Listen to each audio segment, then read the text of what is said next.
Welcome to this week's edition of Ask John. This week we have questions from various sources and a couple questions from North Glen High School in Colorado. John, let's start with the convention.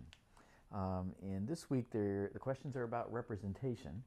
So my first question would be, what were the basic differences between how colonials thought about representation and how the British thought about representation? Both sides looked at Parliament, basically the House of Commons. Naturally, the House of Lords is made up of the peers that are appointed by the king, whether they be temporal or ecclesiastical peers, and that could change at the desire of the king.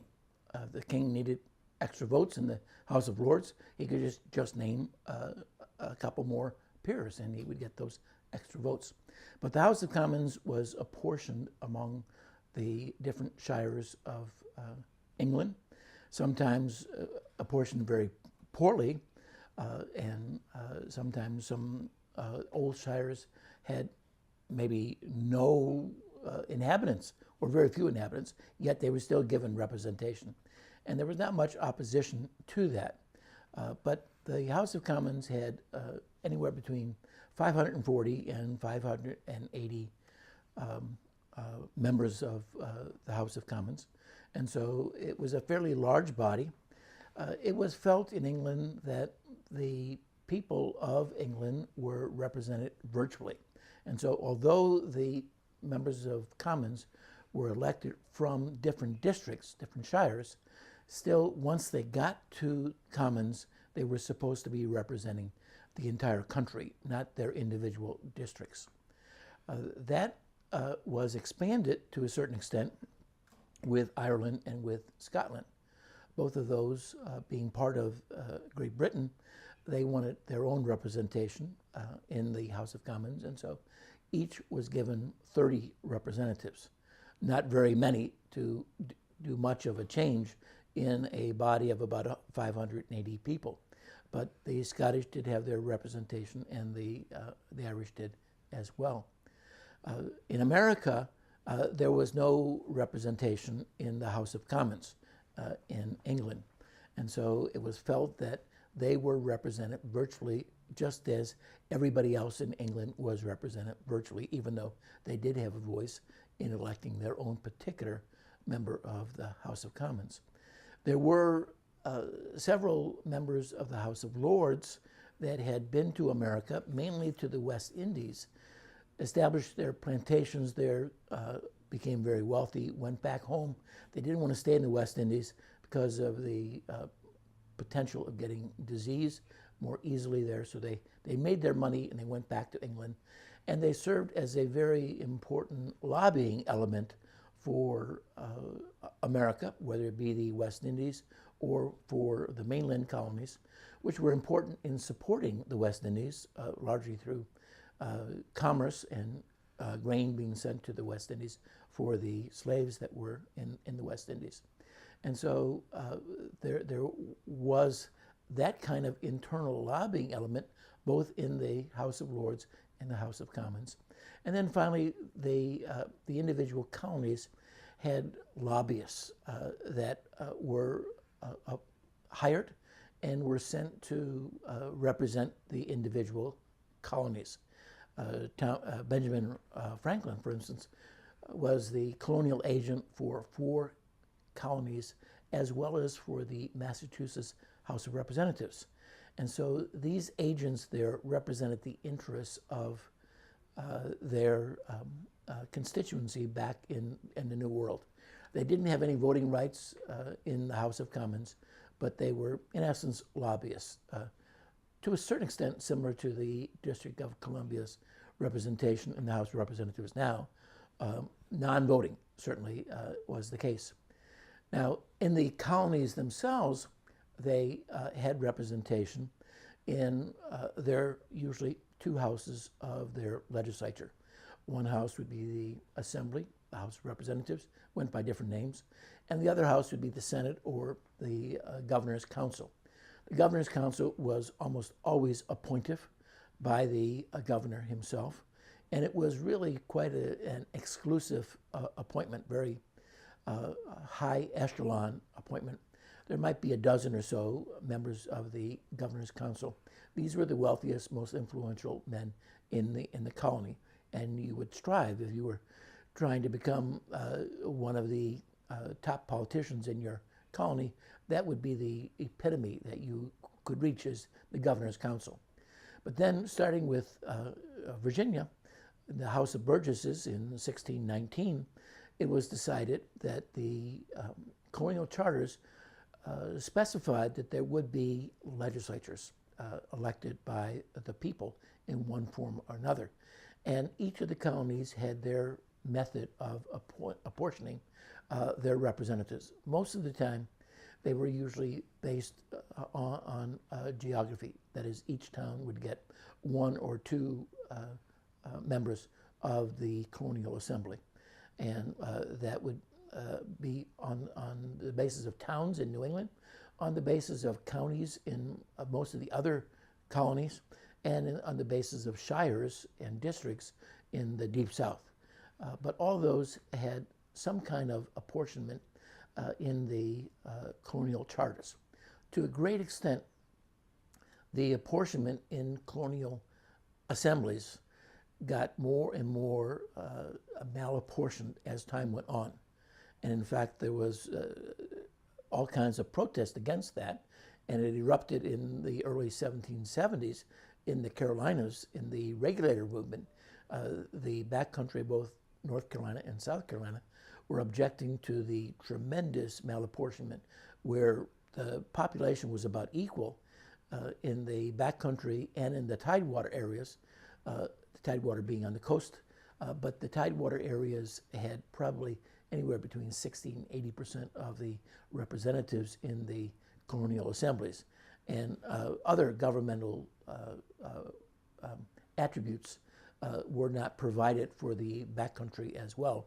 And so there was a movement addressed toward Great Britain, hoping that the king and parliament would help them in getting appropriate apportionment in their colonial assemblies. And so this is pretty much the background of colonial America. Virtual representation in the House of Commons in England, and some kind of direct apportionment within the colonial assemblies, often with malapportionment.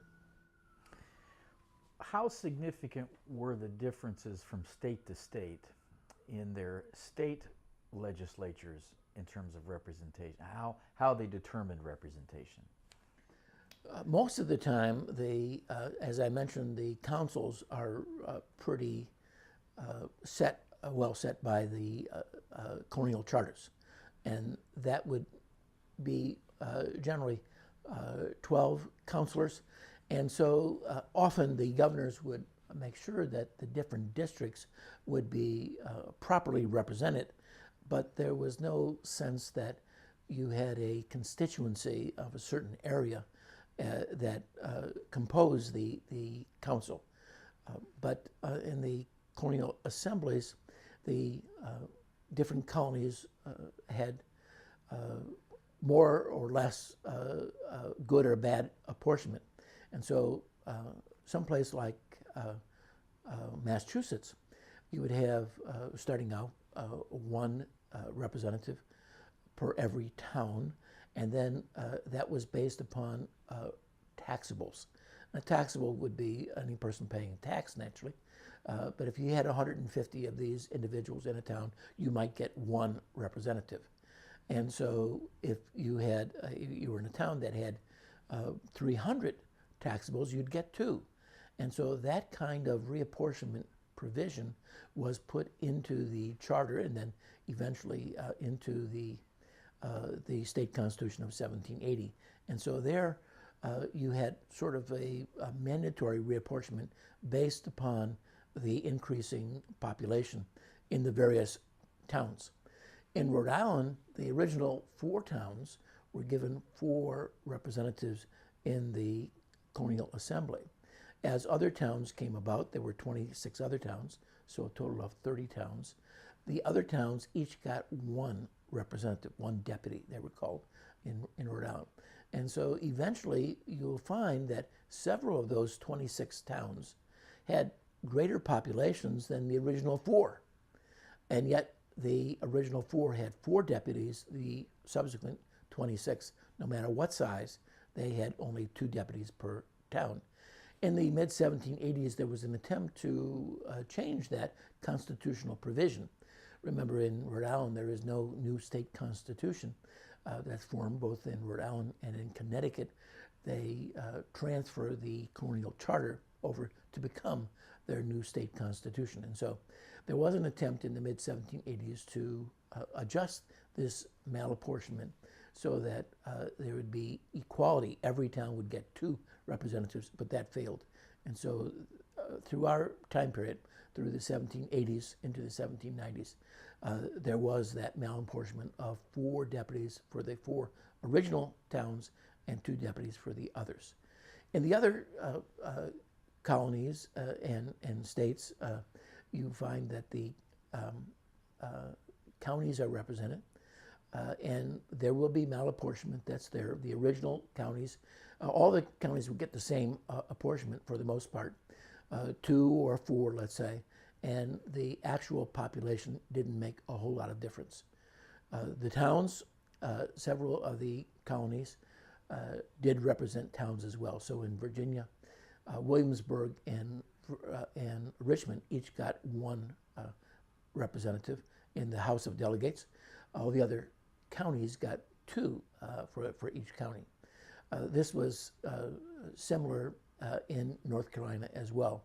Certain towns, there were 4 or 5 towns that got a minimal 1 representative in the colonial commons, it was called there. So there's a difference. Sometimes this malapportionment comes out, and it's particularly true of seacoast versus backcountry. As the backcountry gets more and more population, they feel that they're underrepresented, and that's reflected in a demand for higher representation for them, and also moving the state capital westward to give the West more influence in the state assemblies. What I think I hear you saying is that these kinds of representation schemes factored heavily into the considerations in Philadelphia when they were thinking about representation? Well, to a certain extent, I would say that that's true. The colonial experience with the lack of representation in the House of Commons and the sense of virtual representation was not going to be acceptable in the new Congress of the United States. Now, the experience that they had in between when they left the British Empire and created their first national or federal constitution, the Articles of Confederation, each state was given 1 vote in Congress. They could be represented by between 2 and 7 delegates in Congress. So no matter how many you had to have 2 to have an official delegation. So if you only had 1 representative, you could participate, you could vote, but your vote would be recorded as not an official vote. Your vote, if you had more than 2 or more, then your vote counted, unless your delegation split. So if you had 2 delegates there and 2 voted one way and 2 voted the other way, you were recorded as divided. So you didn't vote per capita in the Confederation Congress. Each state got 1 vote. And so you had the anomaly of Virginia with 800,000 people having 1 vote in Congress, whereas Rhode Island, which had about 50,000 people, had 1 vote in Congress. And so it was very unfair from a democratic point of view, and yet quite consistent in a Confederation point of view. So the delegates to the Constitutional Convention had this in mind, and they understood that they were faced with a continuation of either the virtual representation of England or the representation of each state equally, as was the case in the Confederation Congress, or come up with some new plan. And so when the debate begins in the Constitutional Convention on the 29th of May, 1787. The Virginia Plan is put forth, and there the Virginia delegation says that that there should be a bicameral legislature, bicameral Congress, not the single House Confederation Congress, and both houses of Congress should be represented proportionally to either population or to wealth, and the population should be based upon the white population. Sort of surprising, coming from Virginia, which is the largest holder of slaves at the time. But they were so intent on getting proportional representation that they were willing to forego their slave population, the advantage they had there, and just go for a proportional white representation. Now the other smaller states, and there were only 3 large states represented in the Confederation Congress: Pennsylvania and Massachusetts, the second and third largest states, and Virginia, the largest state. So those 3 are large states. All the others were either middle-sized states or small states, and they did not care for the proportional representation of each state because they realized the large states, the 3 large states, would have an unfair advantage in their judgment. And so they argued for a continuation of the system under the Articles of Confederation with equal state representation. Obviously, the compromise takes place, what's known as the Great Compromise, or the Connecticut Compromise, where one house, the House of Representatives, is based upon proportional representation, and the other house equal state representation in the Senate. Let's switch gears a little bit and talk about state representation. What was the argument that people used, and they insisted that states be represented as opposed to people? The argument primarily put forth in favor of state representation is that this was going to be, it was going to continue to be, a confederation of states. And so the states were the constituent bodies of this new Congress that was going to be in place, whether it be a unicameral Congress or a bicameral Congress, didn't make any difference, but the states were the components. And they looked at this sort of in the same way that you could look at human beings. Should the wealthy have more representation because they were wealthy?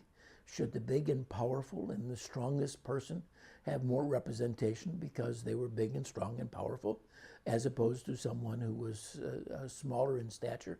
Or was it the fact that you were a human being that gave you the right to equal representation in a legislature? And so that was the argument, that the states were equal in their corporate capacity as a state. And so that's what was going to be represented. And there should be an equality. The wealthiest and the largest should not dominate. And if they did, then the small states would have little chance of getting legislation passed that was in their interest, and they would be totally subservient to the larger states. So they look at this pretty much in a situation where states were equivalent to human beings in and of themselves, and that the natural right of a person to be represented, to be properly treated, to all the rights that a human being should apply to the states. They should have the equal state representation in their legislatures because of the mere fact that they were a corporate entity as a state. Since there was no federal census in the 1780s, how did the Articles of Congress get their figures for population?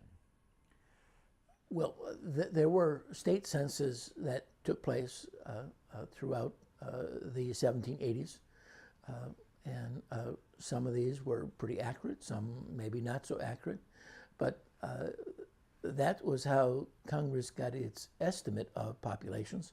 But remember, the Articles, the Confederation Congress was not based upon population, and so that was not a important factor, the population of the states, for representation purposes. And so there was a sense of what the general population was because of the state census, however. Were there any efforts during the Confederation period to alter representation in Congress? No, there was never any attempt, serious attempt to alter representation in Congress. There was no amendments that were proposed to such effect. This is for representation's sake. There was an attempt to change the method of apportioning federal taxes. And so when the debate took place in the Second Continental Congress, debating what would go into Articles of Confederation, it was felt that federal taxes, federal expenses, should be apportioned among the states on the basis of population. The critical issue that developed over this discussion was, how do we count the slaves? And so naturally the northern states said that slaves should be counted because slaves were people. The southern states said no, slaves were property and therefore should not be counted on the basis of apportioning federal taxes. That was such a logjam there, such gridlock on that they couldn't agree, that they abandoned population as the determining factor in apportioning federal taxes, and they went instead with land valuations. Well, they found very quickly that land valuations did not answer the purpose, because many of the states did not send in their land valuations, and when they did send in land valuations, they obviously demeaned the value of their land. They underestimated the value of the land. Obviously, that's true today when people have their assessment of their property taxes. They would like their assessment to be as low as possible because then their property taxes are low. And that was the case in the Confederation period. When states sent in their land valuations, they underestimated the real value, and Congress understood that. So in April of 1783, Congress decided we have to abandon the land valuations for the purposes of apportioning federal taxes, and they said, let's reconsider population as the method of apportioning taxes. The same debate arises, how do we consider slaves? And it's during that debate, some would say 100% should be considered. That's what the northern states said. Southern states said, no, we shouldn't consider any slaves in apportioning federal taxes. Some said 50%, some said 75%. James Madison in Congress proposed 60%, which is 3/5. And so that was adopted, and a proposed amendment went out to the states in April 1783. That amendment to apportion federal expenses, taxes on the basis of population, with 3/5 of the slaves being counted, was passed by 11 of the 13 state legislatures, which meant it didn't officially pass. But Congress was in this awkward situation of not having any real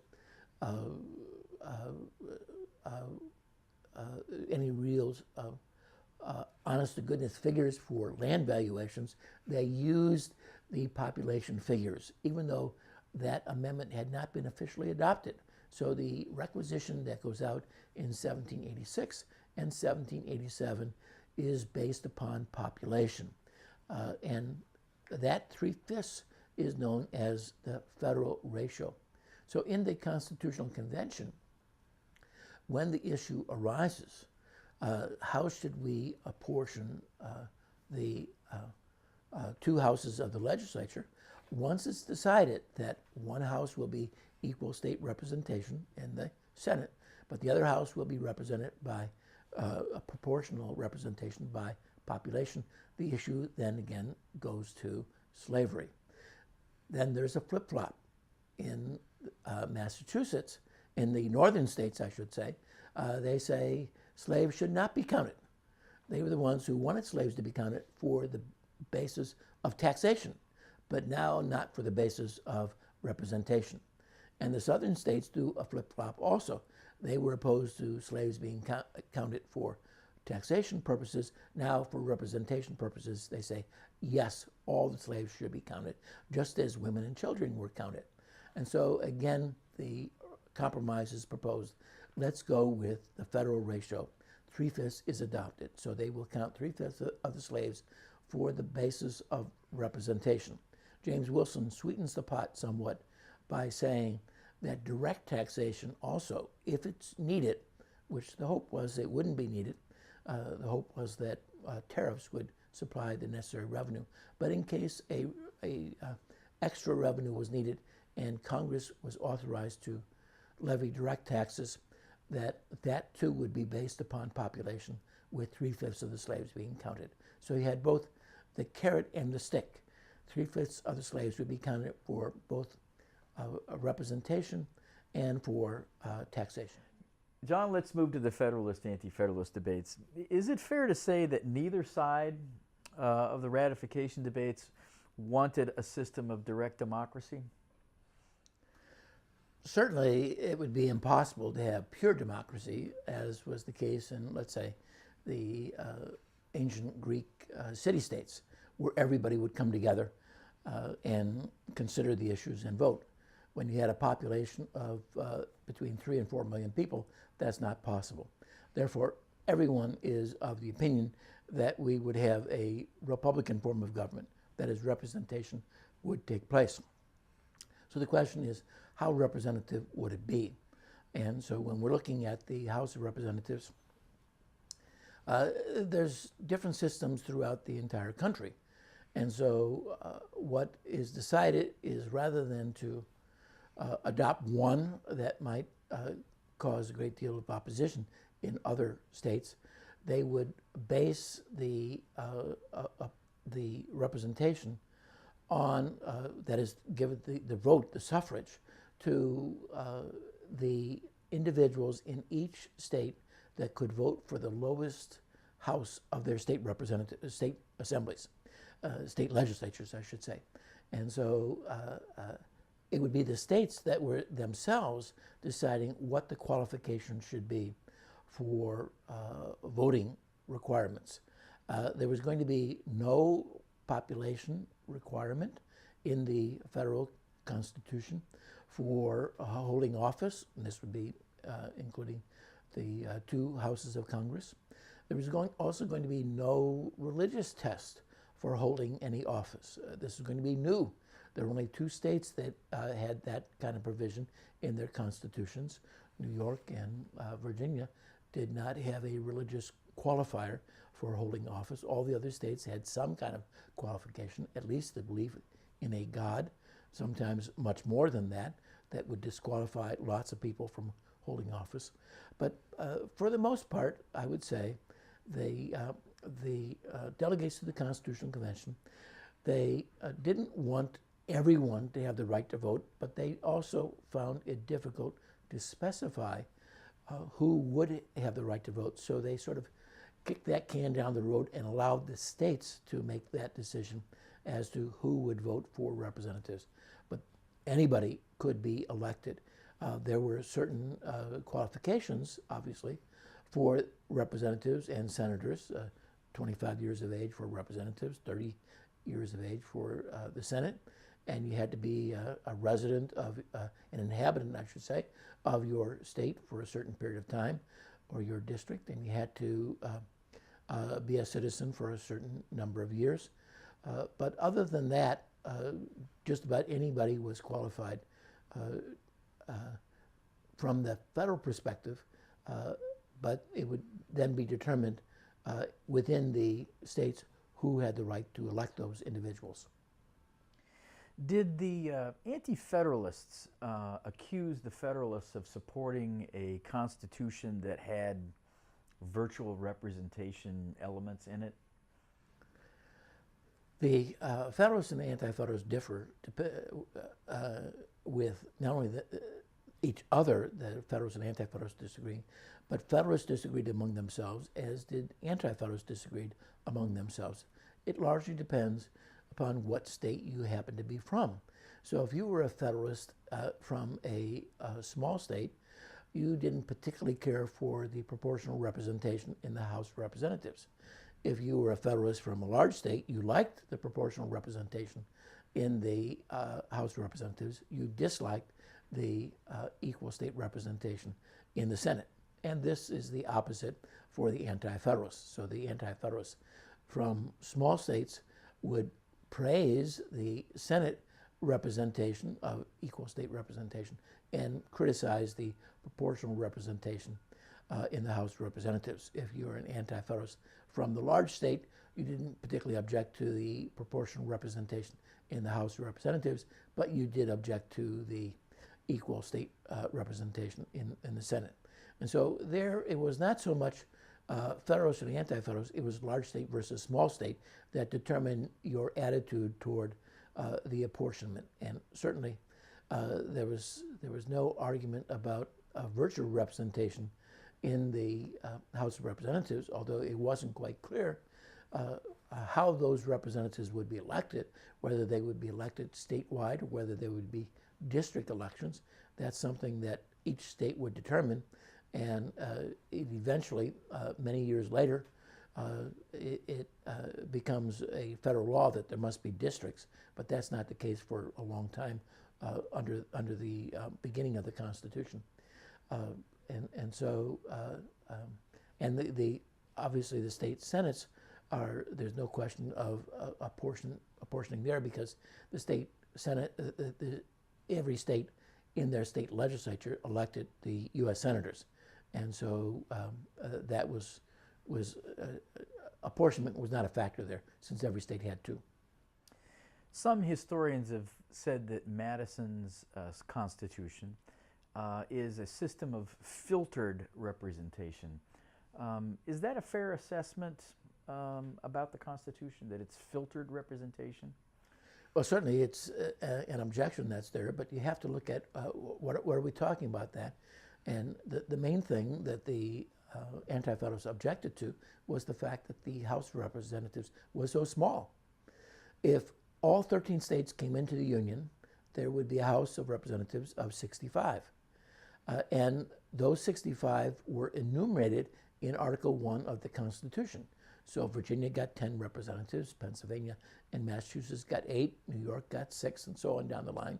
Rhode Island and Georgia got one apiece, Delaware one. And so that was the apportionment that was there. There was little debate about the apportionment per se. Some, if you're in New Hampshire, you might say we should have gotten one more representative, but there's not too much argument over that. The argument is over the size of the House of Representatives. 65 if all the states come into the Union. Rhode Island, the tiniest state in the Union, had an assembly deputies of 70.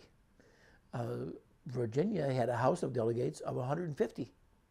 Massachusetts had a House of Representatives of almost 400. The House of Commons was 540 or 580, could get up that high. And this huge country, geographically gigantic, represented the north to south and east to west, had only 65 representatives. So it would be gigantic election districts, maybe statewide election districts, and the constituents would be too large. The ratio of representation, which is sort of an interesting number, it was no more than 1 per 40,000 until the last day of the convention, when it was changed. Nathaniel Gorham made a motion to change that, and Washington, the only time he spoke in the convention, in the debates, he said yes, it should be no more than 1 per 30,000. You notice I use the word no more than 1 per 30,000. Often people, when I ask them what's the ratio of representation, if they know that number, they'll say 1 per 30,000. Well, that's not the ratio. The ratio is no more than 1 per 30,000. And that's what that means is we could have had technically a House of Representatives of 13 in the original House, and that would have been constitutional because each state would have been represented by no more than 1 per 30,000. And so the Anti-Federalist argument was there should be a minimal number, and that number should be a a small number of people electing each representative. And so what the Federalist position was we should filter out, we should elect the natural aristocracy. Madison and Jefferson both argued in favor of the natural aristocracy, which by that was meant the most meritorious and the most virtuous. So these are the best people to serve in government. And that should be a relatively small number so that the state legislature might be larger, and then the representation going to Congress would be much smaller. And so we would only elect the most qualified to serve. And that's not what Anti-Federalists wanted. The big split between the Anti-Federalists and the Federalists was that the Anti-Federalists were very satisfied with their state legislatures, pretty large in their assemblies, and they represented, for the most part, farmers. That was the main element in American society. 95% of American society was involved in agriculture, and that's who were elected to the state assemblies. The Federalists didn't care for that. They wanted more elite, they wanted better qualified people who wouldn't be so subject to demagogues as well. And so it's one of the reasons why they wanted more power to the central government as to the state governments. And so they hoped that they could filter out the common folks and get the best qualified folks to come together in the House of Representatives. And so that's certainly what the Federalists wanted. And it was obvious that that small House of Representatives was going to be composed only of the wealthiest and the most prominent folks, not the everyday person. And so that's the big debate that takes place between Federalists and Anti-Federalists over the size of the House of Representatives. Let's give Savannah from North Glen High School the last question. She wanted to know if both Anti-Federalists and Federalists considered future population in the United States due to immigration into their thinking about representation. Certainly immigration was an important factor, but equally important was the natural growth in the population. America was growing by leaps and bounds at this time. It was really expanding tremendously, and the expectation was that it would grow even more so. There was a tremendous amount of land that was unoccupied, both within the boundaries of the 13 original colonies, but also in the western lands going out to the Mississippi River. They had seen a tremendous influx into Kentucky and what would become Tennessee. Over 100,000 people flooded into Kentucky during the Revolutionary years. And so the expectation was that the South was going to grow more quickly than the North.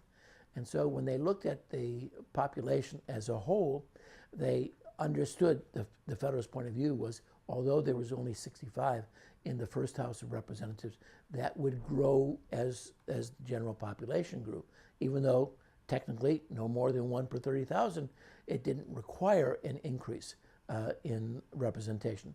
But Federalists said there would be, and that increase in population would come both from immigration and from the natural increase due to the high birth rate that was taking place. And Southerners, although they had a minority in the original House of Representatives, the argument to them was, within 10 years, we will have a majority in Congress. Their response was, yes, but 10 years, we could be saddled with all kinds of things anti-Southern, and so they were not particularly satisfied with that argument that the South would more than balance out the Northern representation as time went by. And so immigration was an important factor. Most people, when they talked about immigration, they thought that the benefits to be derived from the Constitution, particularly the economic benefits, coupled with the other benefits that were there, that is the easy accessibility of land and the lack of strong social classes as existed in England, let's say, and the constant warfare in Europe, all these things would, once there was stability in America, once the Constitution was adopted, there would be a tremendous influx of Europeans into America, which was supposed to be a good thing. Every once in a while, very seldom, however, would be an argument, well, we've got to be careful about the scum of Europe coming to America. We don't want them to come and bring their vices with them. What we want is the best elements of Europe. Often the example of Pennsylvania would be put forth. Good, hardworking German farmers. These are the people that we want to come to America. And so at this time in Europe, our ministers there, both Adams in England and Jefferson in France, would be asked about immigration. Is it possible? Does the American government, Confederation, and then the government under the Constitution, do they encourage immigration? And the argument was yes, the government encourages immigration, but is not going to subsidize it. So you're going to have to come over on your own, and they're given descriptions. Maybe it's better if you come as a family, maybe several families coming together, helping and settling together, helping each other would be beneficial. But you're going to be on your own, and if you're hardworking, you should prosper.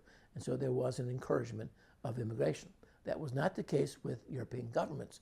They didn't like to see their populations being drained away, and particularly they didn't care for their most valuable parts of their population, meaning manufacturers and inventors. They didn't want them to emigrate to America, losing the advantages that European countries had and giving those advantages to America. And so there were laws against emigration of those certain segments of population to America. But Americans wanted to encourage that. It changes a bit in the 1790s because so many Frenchmen are coming over because of the French Revolution, and so many Irish are coming over because of the hostilities between Ireland and Great Britain, the English. And so most of these folks coming over in the 1790s became Jeffersonians. And so the Federalists, John Adams is a good example of this, and Abigail Adams, they want some kinds of limitations put on immigration, limitations put on naturalization to increase the number of years it was necessary to be in America before you would be a naturalized citizen. And so there is that controversy. Adams uses the point of view that these immigrants coming over from Europe, and these are mainly from Northern Europe at this time, not from Eastern Europe, but mainly you're talking about France and England and Ireland and Scotland, Germany, these countries. But Adams says that they're bringing over their vices. Jefferson says, no, don't worry about it. The Americanization process will be there, and those vices would disappear as these Europeans become good Americans. It's interesting to see what happens in the early 1800s when Jefferson becomes president, and you see that there's an influx of Frenchmen coming in. These Frenchmen had left France in large numbers due to the French Revolution, and they had emigrated to Spain and to Spanish possessions, Cuba being one of those. But when Spain is invaded by France under Napoleon, the Spanish government calls for the expulsion of Frenchmen from Spain and from the Spanish colonies. And so these Frenchmen, they can't go back to France because of the revolution, and many of them emigrate to New Orleans, which has just been purchased, the Louisiana Purchase, by America. And Jefferson says, we must accept these people. They're going with a French population that was already there. We don't like the fact that they're going there because the French are the last to lose their nationality. And we want those folks to become good Americans, but we cannot reject them. We must offer the same hospitality that was offered to us by Native Americans when our ancestors came over. And it would be sort of like a shipwreck at sea. You don't ask what nationality you are, you rescue folks when they're floundering at sea.